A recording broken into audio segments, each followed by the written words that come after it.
Em continuidade à reunião, tenho a palavra a nossa vice-presidente, a companheira Vivian Moura.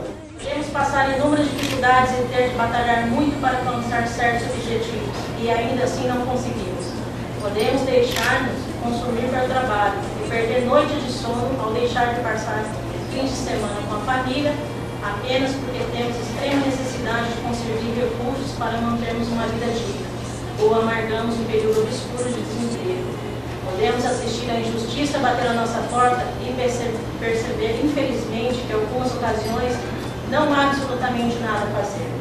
Podemos chorar com o coração partido, a perda da pessoa amada ou de um ente querido. Podemos, por tanta coisa negativa que aconteça, julgarmos que tudo sempre dá errado conosco e maldizermos nossa sorte.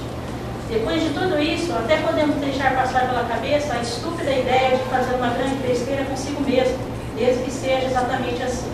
E tal ideia passa, e nunca mais volte, porque a vida é a superação. Nós não nascemos andando, não nascemos falando, nem pensamos tanta bobagem.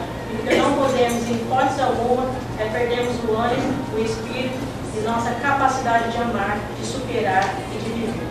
Eu, Vivian Moura, jornalista e vice-presidente deste clube, defino o Jardim Paulista como um modelo de superação.